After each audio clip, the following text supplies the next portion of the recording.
The big news in the last few hours, the World Bank announced its downgrading of forecast for global growth this year and next. It's predicting the worldwide economy will expand 3% in 2015. That's below the original growth prediction for the year. The World Bank also reported that 2014 global economic growth came in below expectations. So we have a lot of questions. To help us, Ayhan Kose, he's the World Bank Group Director of Development Prospects, joining us here in the studios. Good to see you. Thank you very much. Welcome to the show. Thank you for inviting me. So let me start with this report because on one hand, it's kind of negative. On the other hand, 3% is still a lot better than where we were 5 years ago. Let me start with why you downgraded. We downgraded. If you ask me this question, 6 months ago, what would be the growth rate of the world economy in 2015? I would say 3.4. Now we say 3%. There are very clear reasons, and those clear reasons are basically the weaknesses we observe in Euro area, Japan, and two big emerging market economies, Brazil and China. That's the main reason the growth numbers, in a sense, weaker. Am I wrong to say this? I mean, correct me if I'm wrong, but Europe has survived. It seems to be okay. Yeah. China seemed to do okay last year. People were predicting all kinds of terrible things, and things turned out all right. The U.S. was a little bit better than expected. So when you look at the world, from an investor standpoint or just a bystander, it seems the world is pretty good.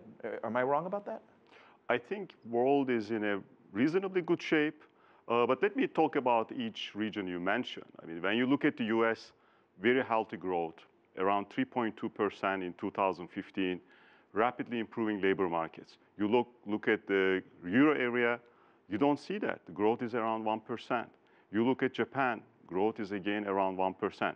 China has been doing very well, 7.4% in 2014, 7.1% in 2015. So there are some bright spots, but at the same time, the problems in Euro area and Japan, the possibility of prolonged period of stagnation, deflation. Okay, explain stagnation for our audience. What does that mean? Basically the low growth, high unemployment, and basically the economy is not producing the jobs, not producing growth, deflation. All bad things, basically. Yeah. The oil. We've talked on and on about how oil is down 50, 60% from where we were a little while ago. Your report, we always talk about the impact on the global economy. So you've made this new report. What were the assumptions on oil and how does that impact the world? Oil price dynamics have been changing very rapidly, and we saw that.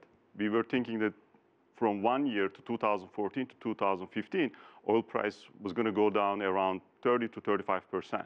I think now it's going to be around even 45, maybe 50%. But why is it a big deal? Whether oil's $1 or $100 a barrel, why should I care in any country I'm in? I mean, I understand the price of gas thing, but it's a huge deal because if, let's say, oil price goes down from 1 year to the next, around 30%, that increases global GDP around 0.5%. And when you have 3% growth, adding that, 0.5 percentage points is a big deal. So you're saying the higher oil prices go, the better it is for global growth? Lower oil prices go, I think it's a good big boost. But of course, there is an income shift from exporting economies to importing economies. It's good for the U.S. economy. It's good for Euro area and Japan. At the same time, it complicates the monetary policy. We talked about Russia earlier. They got a serious problem, right? Because they export a lot of oil. The prices are down, so that's bad for them. Yeah. Then they got this currency issue with the ruble, and then they have sanctions to deal with as well. Are we in the middle of a crisis in Russia? I mean, a ruble crisis? Well, we've seen this before, by the way. When you look at the movements of currency, it looks like a currency crisis, of course. Our forecast for 2015 is close to 3% decline in growth. And then very small pickup in growth. So Russian authorities have a lot to do. They have a big homework to deliver, and central bank is working on it. And we need to see how in a sense, government going to respond. All the concerns that we mentioned earlier about China's slowdown, people used all kinds of adjectives to describe it, and China has so far proved its critics wrong. Will it stay that way next year? We think it's going to stay that way. China has been slowing down in an orderly fashion. 7.7, 7.4, now 7.1. So you're happy with the slower growth is what I'm getting at. That's a good thing. That's a good thing as long as it's going in an orderly fashion.